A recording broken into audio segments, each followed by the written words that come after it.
তিনি তার যে 2 মেয়ের কথা বলেছেন তারা 30 পাড়ার হাফেজা ছিল এবং এখন তারা পতিতাবৃত্তিতে জড়িয়ে পড়েছে।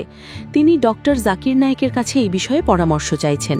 ওল্ড টেস্টামেন্টের ভবিষ্যদ্বাণী এবং নিউ টেস্টামেন্টের শিষ্যদের লেখার চেয়ে কেন আমাকে 600 বছর পরে আসা কোরআনের উপর বিশ্বাস করতে হবে? যিশুর রক্ত পান করলে কি সত্যিই খ্রিস্টান অনুসারীদের কোনো উপকার হয়? আমি কিভাবে আমার অমুসলিম বন্ধুদের এটা বোঝাবো যে ইসলাম আসলে একটি শান্তিপূর্ণ ধর্ম? হৃদয়ের প্রশান্তি।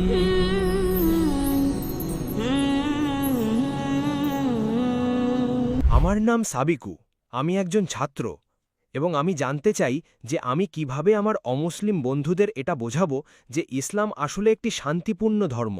আমার কি করা উচিত বা আমাদের কি করা উচিত? আসসালামু আলাইকুম ওয়া রাহমাতুল্লাহি ওয়া বারাকাতুহু।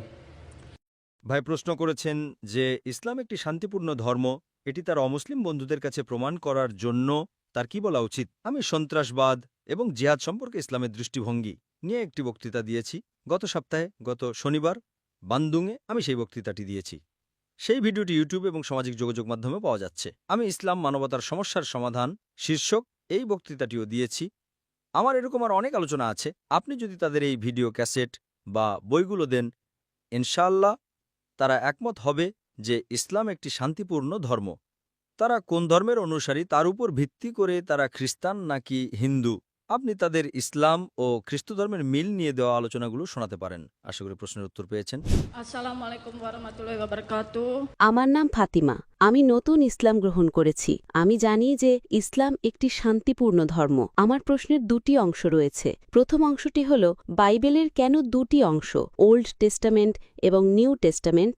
আর দ্বিতীয় অংশটি হল, যিশুর রক্ত পান করলে কি সত্যিই খ্রিস্টান অনুসারীদের কোনো উপকার হয়?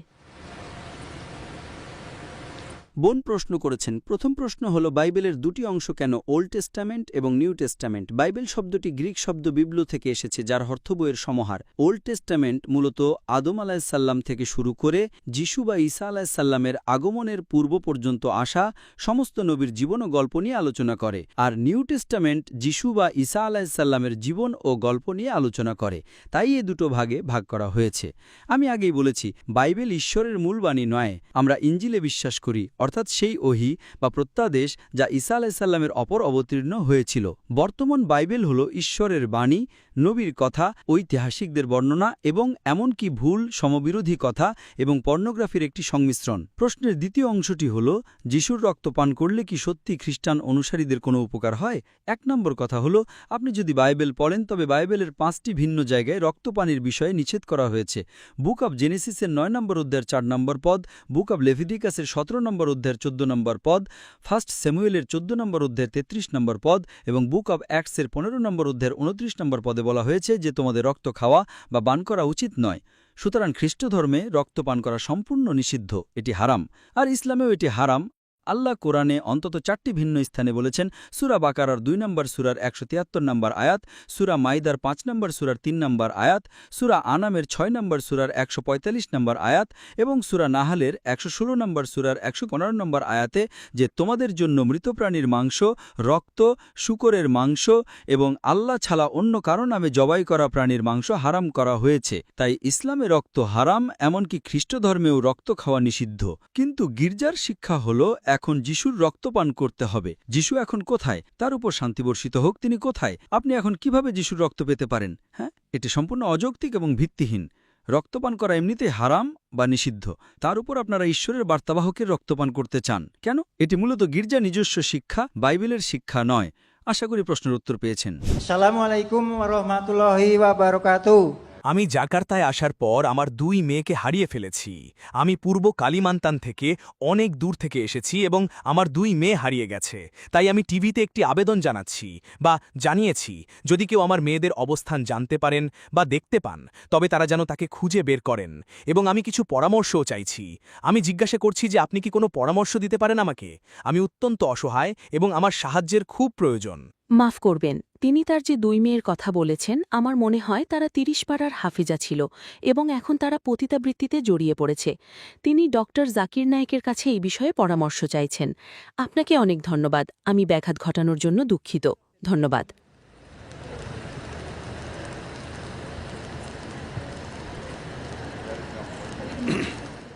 আমি যদি প্রশ্নটি ঠিকমতো শুনে থাকি, তিনি বলেছেন যে তার 2 মেয়ে কুরআন হাফিজা ছিল, তারা জাকার্তায় এসে পতিতাবৃত্তিতে জড়িয়ে পড়েছে। কথাটি কি সঠিক?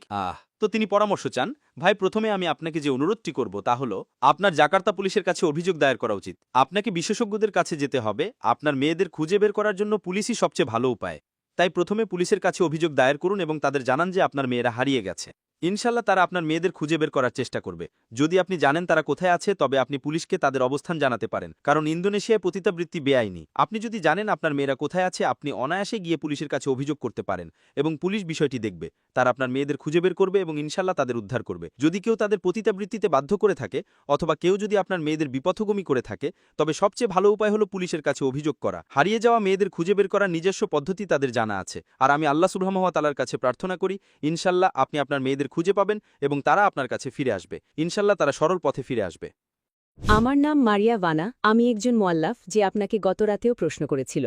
আজকের রাতে আপনার বক্তব্যের সাথে সম্পর্কিত আমার একটি প্রশ্ন আছে। এটি মানবতা বা ফিতরা সম্পর্কিত। ডক্টর জাকির, আমার পরিবার ইসলাম ধর্ম গ্রহণ করার আগেই আমার মা মারা যান এবং আমি জানি যে অমুসলিম বা কাফির হিসেবে মৃত্যুবরণ করা কারোর জন্য প্রার্থনা করা ইসলামে নিষেধ। তবে আমি হাদিস থেকে এটাও জেনেছি যে আমরা যখন কবরের পাশে গিয়ে সালাম দিই, তখন মুনকার নাকির সালামের উত্তর দেওয়ার জন্য কবরে তাদের কাজ থামিয়ে দেন। তো আমি যখন আমার মায়ের কবর জিয়ারত করি, তখন সেখানে থাকা অবস্থায় সালাম দিলে কি আমি সঠিক কাজ করছি? এটাই মূল প্রশ্ন। আমি যখন আমার মায়ের কবর জিয়ারত করি, সেখানে থাকা অবস্থায় সালাম দিলে কি আমি সঠিক কাজ করছি? আমি শুধু আশা করি অন্তত কয়েক মিনিটের জন্য হলেও আমার মাকে কবরের আযাব থেকে কিছুটা বিরতি দিয়ে সাহায্য করতে পারব।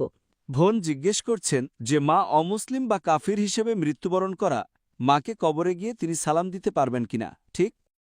হ্যাঁ, তবে এটি আমার মায়ের জন্য নয়, এটি মূলত মুনকার নাকিরের জন্য, যাতে তারা হয়তো সালামের কারণে আমার মাকে আযাব দেওয়াটা একটু বন্ধ রাখে। আপনার মা যদি অমুসলিম অবস্থায় মারা গিয়ে থাকেন, হ্যাঁ। আপনি তার আযাব কমানোর জন্য প্রার্থনা করতে পারবেন না। আপনি পারবেন না। আপনার মা অমুসলিম হিসেবে মারা গেলে আপনি অবশ্যই তার কবরে গিয়ে জিয়ারত বা পরিদর্শন করতে পারেন, এটা ঠিক আছে। কিন্তু তিনি যদি অমুসলিম অবস্থায় মারা যান, তবে আপনি তার জন্য ক্ষমা চাইতে পারবেন না। আল্লাহ এটি নিষেধ করেছেন। যদি তিনি মুশরিক বা অমুসলিম হিসেবে মারা যান, তবে আপনি তার মাগফিরাতের জন্য দোয়া করতে পারবেন না। আপনি এই দোয়া করতে পারবেন না যে তাকে যেন শাস্তি দেওয়া না হয় বা তিনি যেন জান্নাতে যান, এর অনুমতি নেই। কোরআনে একটি আয়াত রয়েছে যেখানে ইব্রাহিম আলাইহিস সালামকে তার বাবার জন্য প্রার্থনা করতে নিষেধ করা হয়েছে। তার বাবা ছিলেন একজন অমুসলিম, একজন মুশরিক। ইব্রাহিম আলাইহিস সালাম তার বাবাকে কথা দিয়েছিলেন যে তিনি তার জন্য দোয়া করবেন। তাই যতদিন তারা বেঁচে আছেন তাদের হেদায়েতের জন্য আপনি দোয়া করতে পারেন, এতে কোনো সমস্যা নেই। কিন্তু অমুসলিম বাবা মা মারা যাওয়ার পর আপনি তাদের আখিরাতের জন্য দোয়া করতে পারবেন না। আশা করি আপনার প্রশ্নের উত্তর পেয়েছেন। আমার নাম নরেন্দ্র। আমি ল্যাব স্কুল জাকার্তার একজন ছাত্র এবং আমি ওল্ড টেস্টামেন্টে থাকা যিশুর ভবিষ্যৎবাণী সম্পর্কে প্রশ্ন করতে চাই। ওল্ড টেস্টামেন্টে অনেক ভবিষ্যৎবাণী রয়েছে যেখানে বলা হয়েছে মসিহ যিশু স্বয়ং ইয়াহওয়ে বা মসিহ নিজেই ঈশ্বর হবেন। আমার প্রশ্ন হল, ওল্ড টেস্টামেন্টের ভবিষ্যৎবাণী এবং নিউ টেস্টামেন্টের শিষ্যদের লেখার চেয়ে কেন আমাকে 600 বছর পরে আসা কোরআনের উপর বিশ্বাস করতে হবে? ভাই, আপনার নামটা কি জানতে পারি? আপনার নাম কি? নারজেন্দ্রা লক্ষ্মণা লুবিস। আপনি কি খ্রিস্টান? না, আনুষ্ঠানিকভাবে আমি একজন মুসলিম, তবে সম্ভবত আমি একজন অজ্ঞেয়বাদী। আনুষ্ঠানিকভাবে মুসলিম, সম্ভবত অজ্ঞেয়বাদী এবং খ্রিস্টান ধর্মের মিশ্রণ নিয়ে প্রশ্ন করছেন। হ্যাঁ, আমি ধর্ম নিয়ে অনেক পড়াশোনা করেছি। আচ্ছা, ধর্ম নিয়ে অনেক পড়াশোনা করেছেন। সঠিক উপায় নাকি ভুল উপায়? তিনি প্রশ্ন করছেন যে ওল্ড টেস্টামেন্টে মসিহ যীশু খ্রিস্ট, তার উপর শান্তি বর্ষিত হোক, সম্পর্কে অনেক ভবিষ্যৎবাণী রয়েছে। আপনি যদি মুসলিম হন, আমিও একজন মুসলিম, যিশু যে একজন মসিহ তা বিশ্বাস করার জন্য আমার ওল্ড টেস্টামেন্টের কোনো ভবিষ্যৎবাণীর প্রয়োজন নেই। কোরআন বলেছে সেটাই যথেষ্ট। কোরআন সূরা আল ইমরানের 3 নম্বর সূরার 49 নম্বর আয়াতে বলছে যে যিশুকে বনী ইসরায়েলের জন্য একজন বার্তাবাহক হিসেবে নিয়োগ করা হয়েছিল। কোরআন সূরা আসসাফের 6 নম্বর সূরা 61 নম্বর আয়াতে বলছে যে মরিয়মের পুত্র যীশুখ্রিস্টকে বনী ইসরায়েলের কাছে বার্তাবাহক হিসেবে পাঠানো হয়েছিল। তাই ওল্ড বা নিউ টেস্টামেন্ট থেকে আমার কোনো ভবিষ্যৎবাণীর প্রয়োজন নেই। আমি বিশ্বাস করি তিনি ঈশ্বরের একজন বার্তাবাহক। ঠিক আছে, আপনি যখন স্কুলে পড়াশোনা করেন আর আপনার কাছে বিজ্ঞান বইয়ের প্রথম সংস্করণ এবং সর্বশেষ সংস্করণ থাকে, বিজ্ঞান পড়ার সময় আপনি কোন বইটি অনুসরণ করবেন? প্রথম সংস্করণ নাকি শেষের সংস্করণ? শেষের সংস্করণ। তাহলে কোরআন হলো আল্লাহ সুবহানাহু ওয়া তাআলার সর্বশেষ প্রত্যাদেশ। আপনি বলছেন বাইবেলে 600 বছর পরে কোরআন এসেছে। 600 বছর কোথায় পেলেন? এটা তো 2000 বছর হবে। আপনার হিসেবের বছরও ভুল। যাই হোক, একই লেখকের লেখা দুটি সংস্করণ থাকলে আপনি কোনটি পড়বেন? আমি যদি একটা বই লিখি, তারপরে সংশোধন করি, তারপর তৃতীয় সংস্করণ বের করি, আপনি কোন সংস্করণটি পড়বেন, প্রথমটি নাকি শেষেরটি? খুবই সহজ প্রশ্ন। এর উত্তর দেওয়ার জন্য আপনাকে স্নাতক হতে হবে না। আপনি ধর্ম নিয়ে পড়াশোনা করছেন, এটা খুবই সহজ। আপনাকে পিএইচডি করতে হবে না। তবে হ্যাঁ, আপনাকে যাচাই করতে হবে বইটা প্রামাণ্য কিনা। এখন কোরআন প্রামাণ্য কিনা এটা যদি যাচাই করতে চান, তাহলে আজকের আলোচনায় প্রমাণ করে যে বিজ্ঞানের কষ্টিপাথরে যাচাই করলে কোরআন পরীক্ষায় পাশ করে, আর বাইবেলকে বিজ্ঞানের কষ্টিপাথরে যাচাই করলে তা ব্যর্থ হয়। সুতরাং বাইবেল কেবল পুরনো সংস্করণই নয়, এটা ঈশ্বরের বিশুদ্ধ বাণীও না। বুঝতে পেরেছেন? তবে এটা বলবেন না যে 2000 বছর আগে ঈশ্বর বিজ্ঞান জানতেন না, তাই বলতে চাচ্ছেন? তার মানে বাইবেল ঈশ্বরের বাণী নয়। ঈসা আলাইহিস-সালামের উপর যে ইঞ্জিল অবতীর্ণ হয়েছিল আমরা তাতে বিশ্বাস করি। আমরা বর্তমান বাইবেলে বিশ্বাস করি না। বর্তমান বাইবেল হলো ইঞ্জিলের বিকৃত রূপ। কেন আপনার সর্বশ্রেষ্ঠ বিশ্বাস করা উচিত? ওল্ড টেস্টামেন্টে যীশু খ্রিস্ট আলাইহিস সালামের আগমনের ভবিষ্যৎবাণী রয়েছে।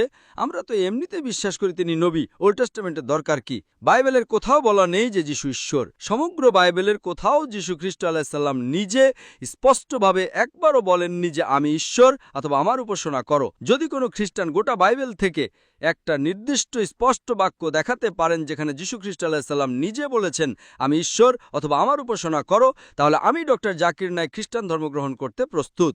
বাইবেলের কোথাও এমন কথা লেখা নেই। আশা করি উত্তর পেয়েছেন। শুভরাত্রি। ডক্টর জাকির নায়েক, আমাকে এই সুযোগটি দেওয়ার জন্য ধন্যবাদ। আমার নাম ট্রি। আমি পেশায় একজন চিকিৎসক এবং আমি একজন অমুসলিম। আমি একটি প্রশ্ন করতে চাই, কারণ আমি জানি যে আপনি বাইবেল এবং কোরআন উভয় বিষয়েই বিশেষজ্ঞ। আমার জানার বিষয় হল, যদি আমরা জানি যে কোরআন এবং বাইবেল উভয়ই ঈশ্বরের কাছ থেকে এসেছে, তবে কেন আমাদের মুসলিম হতে হবে? আমি আলোচনার জন্য উন্মুক্ত। যদি আমার বুঝতে কোনো ভুল হয়ে থাকে বা বাইবেলের কোনো আদর্শ বা মূল্যবোধ ভুল হয়ে থাকে, অথবা আমার একটি স্পষ্ট ব্যাখ্যার প্রয়োজন হয়, ডক্টর যদি আমাকে বিষয়টি বুঝিয়ে বলেন তবে আমি খুব খুশি হব। ধন্যবাদ। বোন খুব গুরুত্বপূর্ণ একটি প্রশ্ন করেছেন। তিনি একজন খ্রিস্টান। তিনি বলেছেন যদি বাইবেল এবং কোরআন উভয় ঈশ্বরের কাছ থেকে এসে থাকে, তবে কেন একজন মানুষের মুসলিম হওয়া উচিত? তিনি জানতে চান এই দুটোর মধ্যে মিলগুলো কি এবং আমাদের কি করা উচিত। বোন, গতকাল আমি ইসলাম ও খ্রিস্ট ধর্মের মধ্যে মিল নিয়ে একটি বক্তৃতা দিয়েছি এবং সেখানে অনেকগুলো সাদৃশ্যের কথা উল্লেখ করেছি। আপনার প্রশ্নটি হল, যদি কোরআন এবং বাইবেল দুটো ঈশ্বরের কাছ থেকে এসে থাকে, তবে কেন আমরা মুসলিম হব? বোন, আজ আমি আপনার কাছে প্রমাণ করে দেব যে কোরআন ঈশ্বরের বাণী। বোন, আপনি কি বিশ্বাস করেন যে কোরআন ঈশ্বরের বাণী? হ্যাঁ, আমি বিশ্বাস করি। মাশাআল্লাহ। এখন আপনি যদি বিজ্ঞানের একই মাপকাঠি যা আমি কোরআনের ক্ষেত্রে ব্যবহার করেছি বাইবেলের ক্ষেত্রে ব্যবহার করেন, তবে বাইবেল সেই পরীক্ষায় ব্যর্থ হবে। বোন, বর্তমানে যে বাইবেলটি রয়েছে সে সম্পর্কে আমরা মুসলিমরা যা বিশ্বাস করি তা হল আমরা সেই ওহী বা প্রত্যাদেশে বিশ্বাস করি যা ঈসা আলাইহিসসালাম বা যীশুখ্রিস্টের উপর অবতীর্ণ হয়েছিল। কিন্তু আপনাদের কাছে বর্তমানে যে বাইবেলটি রয়েছে এটা একটা মিশ্রণ বা জগাখিচুমি। এর মধ্যে ঈশ্বরের বাণী আছে, নবীদের কথা আছে, ঐতিহাসিকদের কথা আছে। এমনকি দুঃখজনক হলেও সত্য যে এর মধ্যে পর্নোগ্রাফিও রয়েছে বা অশ্লীলতা রয়েছে। তাই বর্তমান বাইবেলটি একটি মিশ্রণ। আপনি একজন চিকিৎসক, আপনি যদি বর্তমান বাইবেলে বিজ্ঞানের মাপকাঠি প্রয়োগ করেন তবে কি দেখতে পাবেন? আপনি যদি বাইবেলের প্রথম বই বুক অব জেনেসিসের প্রথম অধ্যায় পড়েন, সেখানে বলা হয়েছে ঈশ্বর প্রথম দিনে লাইট সৃষ্টি করেছেন। তারপর আর বলা হয়েছে তিনি চতুর্থ দিনে সূর্য সৃষ্টি করেছেন। এখন বলুন, আলোর উৎস যে সূর্য, তা কিভাবে চতুর্থ দিনে সৃষ্টি হতে পারে যেখানে আলো সৃষ্টি হয়েছে প্রথম দিনে? অধিকন্ত সেখানে বলা হয়েছে যে সর্বশক্তিমান ঈশ্বর দিনকে শাসন করার জন্য বড় আলো অর্থাৎ সূর্য সৃষ্টি করেছেন এবং রাতকে শাসন করার জন্য ছোট আলো অর্থাৎ চাঁদ সৃষ্টি করেছেন। এখন কোরআনে চাঁদের আলোকে প্রতিফলিত আলো হিসেবে বর্ণনা করা হয়েছে, আর বাইবেলে একে নিজস্ব আলো হিসেবে বর্ণনা করা হয়েছে। কোনটি সঠিক, বাইবেল নাকি কোরআন? কোরআন। কারণ কোরআন বলছে চাঁদের আলো প্রতিফলিত আলো, আর বাইবেল বলছে চাঁদের আলো তার নিজস্ব আলো। এটা একটা বৈজ্ঞানিক ভুল। ঈশ্বর কি কোনো ভুল করতে পারেন? বোন, ঈশ্বর কি কোনো ভুল করতে পারেন? No, no. এছাড়া বাইবেলের বুক অব জেনেসিসে বলা হয়েছে যে ঈশ্বর তৃতীয় দিনে গাছপালা ও উদ্ভিদ সৃষ্টি করেছেন এবং চতুর্থ দিনে সূর্য সৃষ্টি করেছেন। এখন সূর্যালোক ছাড়া গাছপালা কিভাবে বেঁচে থাকতে পারে? এটা অসম্ভব। সুতরাং বাইবেলে এমন বহু বৈজ্ঞানিক ভুল রয়েছে যা কোরআনে নেই। আপনার মনে হতে পারে দুটো ধর্ম একই রকম। গতকাল আমি শুধু মিলগুলো নিয়ে কথা বলেছিলাম, কিন্তু বর্তমান বাইবেল ঈশ্বরের বিশুদ্ধ বাণী নয়। এর মধ্যে ঈশ্বরের বাণী আছে ঠিকই, কিন্তু এটা বিশুদ্ধ নয়। আমি যদি আপনাকে 1 গ্লাস পানি দিই এবং আপনার চোখের সামনে সেই গ্লাসে 2 ফোঁটা নর্দমার কালো পানি মিশিয়ে দিই, নাড়ানোর পর আপনি হয়তো সেই ময়লাটা দেখতে পাবেন না, কিন্তু আপনি যেহেতু আমাকে নর্দমার পানি মিশাতে দেখেছেন, আপনি কি সেই পানি পান করবেন? না। আপনি যদিও বলবেন এটা শুরুতে বিশুদ্ধ ছিল, কিন্তু আমি আপনার চোখের সামনে সেখানে 2 ফোঁটা নর্দমার পানি মিশিয়েছি, তাই আপনি তা পান করবেন না। ঠিক একইভাবে বাইবেল হলো ঈশ্বরের বাণী, নবীদের কথা, ঐতিহাসিকদের বর্ণনা এবং পর্নোগ্রাফির একটা মিশ্রণ। আপনি যদি আমাকে $1 মিলিয়ন দেন এবং বাইবেলের বুক অফ এজিকিয়েলের 24 নম্বর অধ্যায়ের 24 নম্বর পদটা জনসমক্ষে পড়তে বলেন, আমি পারবো না। এটা পর্নোগ্রাফি বা অশ্লীলতা। আপনি আমাকে $100 মিলিয়ন দিলেও পারবো না। তাই বর্তমান বাইবেল ঈশ্বরের বাণী নয়, এটা একটা মিশ্রণ। কিন্তু যীশুখ্রিস্ট, তার উপর শান্তি বর্ষিত হোক, তিনি বলেছেন, তোমাদের বলার মতো আমার আরও অনেক কথা আছে। গসপেল অব জনের 16 নম্বর অধ্যায়ের 12 থেকে 14 নম্বর পদে তিনি বলেছেন, তোমাদের বলার মতো আমার আরও অনেক কথা আছে, কিন্তু তোমরা এখন সেটা সহ্য করতে পারবে না, কারণ যখন তিনি তোমাদের সমস্ত সত্যের পথ দেখাবেন। এখানে নবী মুহাম্মদ সাল্লাল্লাহু আলাইহি ওয়াসাল্লামের কথা বলা হয়েছে। কোরআন হল সর্বশেষ এবং চূড়ান্ত প্রত্যাদেশ। বোন, আগের যে আসমানি কিতাবগুলো এসেছিল সেগুলো শুধু নির্দিষ্ট একটা গোষ্ঠী এবং একটা নির্দিষ্ট সময়ের জন্য পাঠানো হয়েছিল। সেজন্যই সর্বশক্তিমান আল্লাহ সেগুলোকে সংরক্ষণ করাটা জরুরি মনে করেননি। কিন্তু যেহেতু কোরআন ছিল সর্বশেষ এবং চূড়ান্ত প্রত্যাদেশ, তাই এটা শুধু মুসলিম বা আরবদের জন্য অবতীর্ণ হয়নি, এটা সারা মানবজাতির জন্যই অবতীর্ণ হয়েছে। আল্লাহ সূরা হিজরের 15 নম্বর সূরা 9 নম্বর আয়াতে বলেছেন, আমি কোরআন অবতীর্ণ করেছি এবং আমি একে বিকৃতি থেকে রক্ষা করব। সর্বশক্তিমান আল্লাহ নিজেই কোরআন সংরক্ষণের দায়িত্ব নিয়েছেন। তাই বর্তমান এই কোরআন 100% ঈশ্বরের বাণী। বোন, আপনি কি বিশ্বাস করেন যে ঈশ্বর এক ও অদ্বিতীয়? হ্যাঁ, আমি বিশ্বাস করি। আপনি কি বিশ্বাস করেন যে যীশুখ্রিস্ট, তার উপর শান্তি বর্ষিত হোক, ঈশ্বর, নাকি আপনি তাকে ঈশ্বরের বার্তাবাহক বলে বিশ্বাস করেন? যিশু ঈশ্বরের বার্তাবাহক। মাশাআল্লাহ। আপনি কি বিশ্বাস করেন যে নবী মুহাম্মদ ঈশ্বরের বার্তাবাহক? হ্যাঁ, আমি বিশ্বাস করি। মাশাআল্লাহ। তার মানে আপনি একজন মুসলিম। যে কোনো মানুষের ইসলামে প্রবেশ করার জন্য ন্যূনতম মানদণ্ড যেটা প্রয়োজন, তার প্রথমটা হলো বিশ্বাস করা যে ঈশ্বর এক ও অদ্বিতীয়। দ্বিতীয়টা হলো নবী মুহাম্মদ সাল্লাল্লাহু আলাইহি ওয়াসাল্লামকে ঈশ্বরের বার্তাবাহক হিসেবে বিশ্বাস করা। আপনি আমাকে প্রশ্ন করেছিলেন, একজন খ্রিস্টানের কেন মুসলিম হওয়া উচিত? কারণ ইসলামে আমাদের যীশুখ্রিস্ট, তার উপর শান্তি বর্ষিত হোককে সম্মান করতে হয়।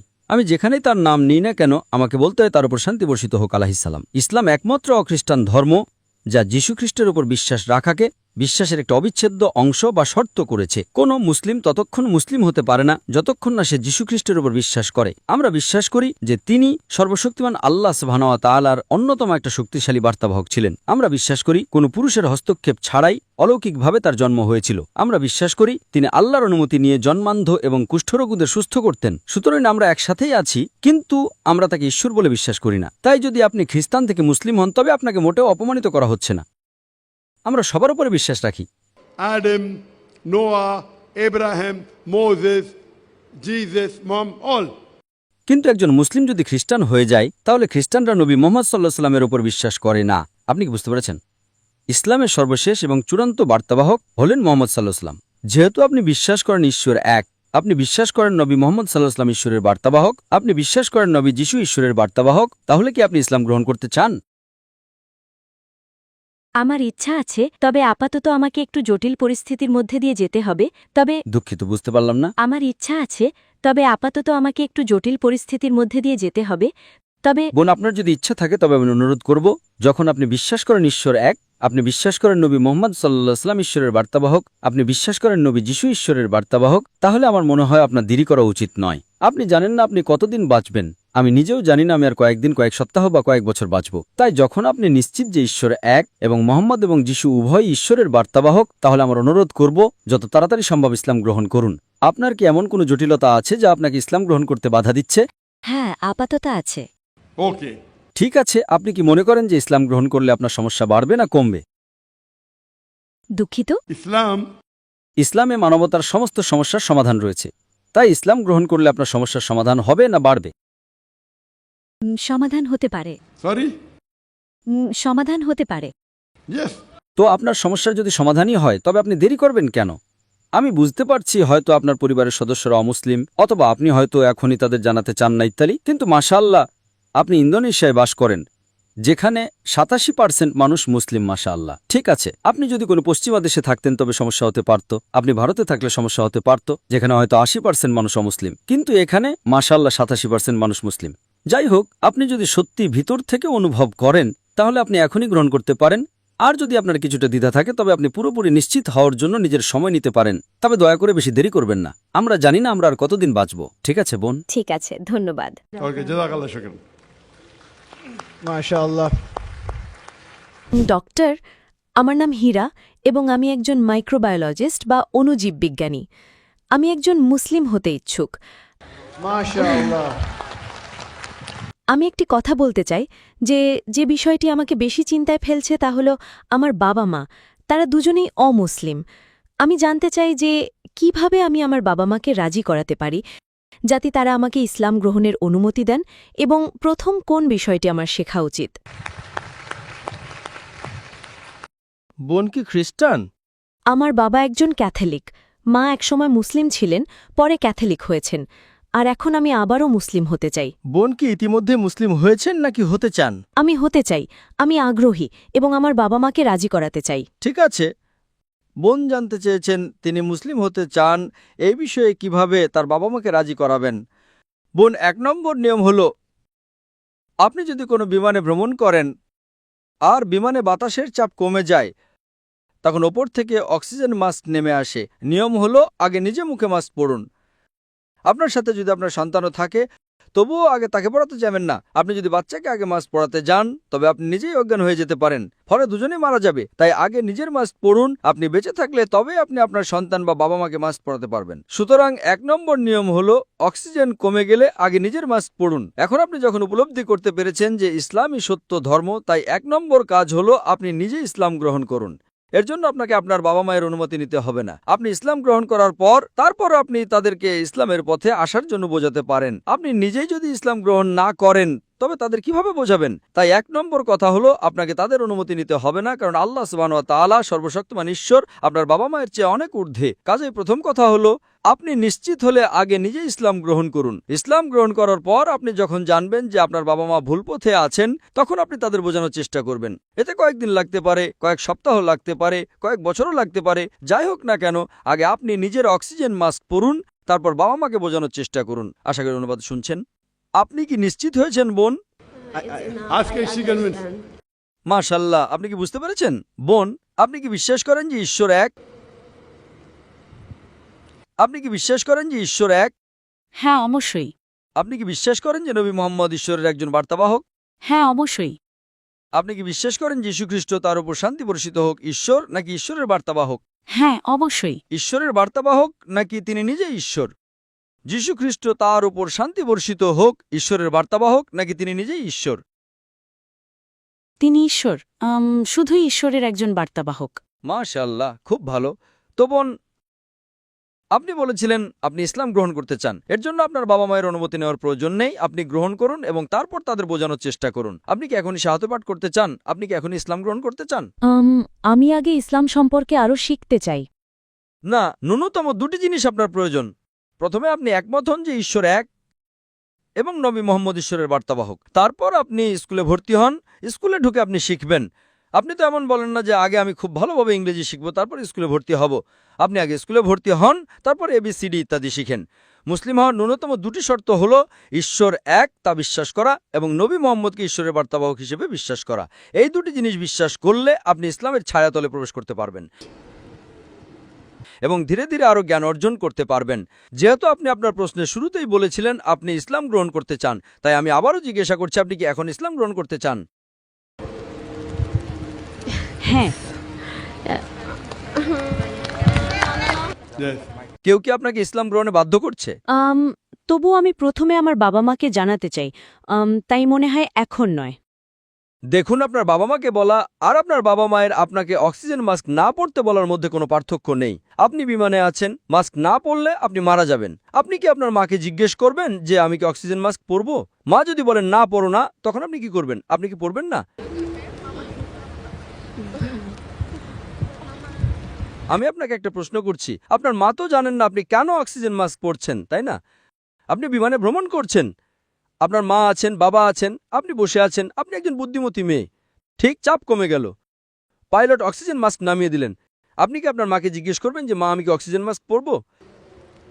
আপনি পড়লেই তো কেবল আপনার মাকে বাঁচাতে পারবেন। আপনি যদি মায়ের কথা শুনেন তবে আপনিও মারা যাবেন, আপনার মাও মারা যাবে। এতে লাভ কি হলো? বোন, আপনি কি বুঝতে পেরেছেন? হ্যাঁ। সুতরাং আপনি যদি মায়ের কথা শুনে অক্সিজেন মাস্ক না পরেন তবে শুধু আপনিই মারা যাবেন না, তিনিও মারা যাবেন। আপনি কি চান আপনার মা বিমানে মারা যাক? এখানে আমি আখিরাতের পরকালের কথা বলছি। আপনি কি চান আপনার মা জান্নাতে যাক নাকি না যাক? আপনি কি চান আপনার মা জান্নাতে যাক? বোন, আপনি কি চান আপনার মা জান্নাতে যাক? আপনি কি চান আপনার বাবা মা বেহেশতে যাক নাকি দোজখে যাক?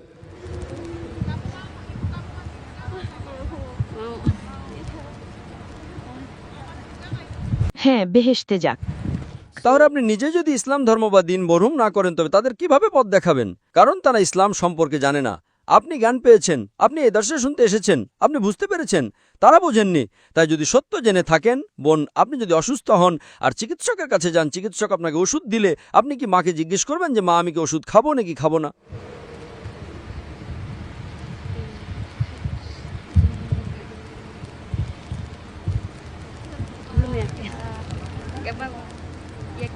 আপনার মাকে ভালোবাসা উচিত, তাকে সম্মান করা উচিত। কিন্তু যখন পরবর্তী জীবনের আখিরাতের প্রশ্ন আসে, যখন আমাদের মহান আল্লাহ সুবহানাহু ওয়া তাআলার প্রশ্ন আসে, তখন আমাদের মহান সর্বশক্তিমান ঈশ্বর সবার ঊর্ধ্বে। আজ আপনার ঈমান মজবুত, কাল কি হবে আমরা কি জানি? এর আগের মেয়েটিও বলেছিল সে পরে নির্ধারণ করবে, হয়তো পরে তার মনে সন্দেহ তৈরি হতে পারে।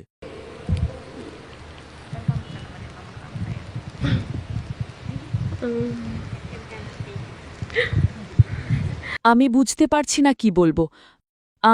আমি কি আপনাকে সঠিক পথ দেখাচ্ছি নাকি ভুল পথে দেখাচ্ছি?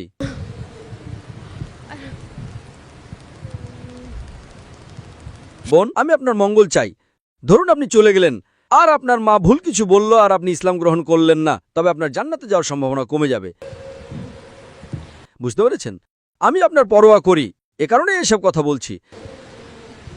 যখন আপনি নিশ্চিত যে ঈশ্বর এক, যিশু ঈশ্বরের বার্তাবাহক এবং মুহাম্মদ ঈশ্বরের বার্তাবাহক, তখন আপনাকে কে আটকাচ্ছে?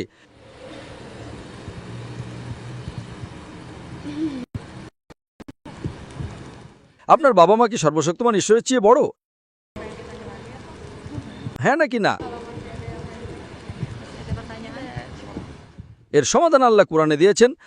আল্লাহ সূরা লোকমানের 31 নম্বর সূরার 15 নম্বর আয়াতে এবং সূরা আনকাবুতের 29 নম্বর সূরার 8 নম্বর আয়াতে বলেছেন যে তোমার বাবা মা যদি তোমাকে আল্লাহ ছাড়া অন্য কারো উপাসনা করতে বলে, তবে তাদের কথা শুনবে না, তবে দুনিয়াতে তাদের সাথে সদ্ভাব ও ভালোবাসার সাথে বসবাস করবে। কোরআন বলছে তোমার বাবা মা যদি সর্বশক্তিমান ঈশ্বর ছাড়া অন্য কারো উপাসনা করতে বলে, তাদের কথা শুনবে না।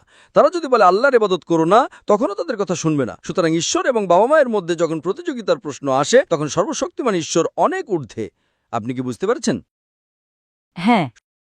সুতরাং আপনি যখন নিজের সত্যের পথে, সর্বশক্তিমান ঈশ্বরের পথে, প্রকৃত ধর্মের পথে এসেছেন, তখন আপনার উচিত বাবা মাকে সরল পথে পরিচালিত করা। তাই আপনার উচিত ইসলাম গ্রহণ করা এবং তাদেরকে আপনার পথে অনুসরণ করতে বলা।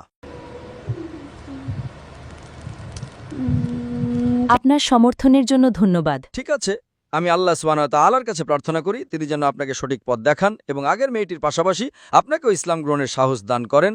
তবে আমার অনুরোধ, বেশি সময় নেবেন না, হয়তো বড্ড দেরি হয়ে যেতে পারে। আশা করি বোন আপনার প্রশ্নের উত্তর পেয়ে।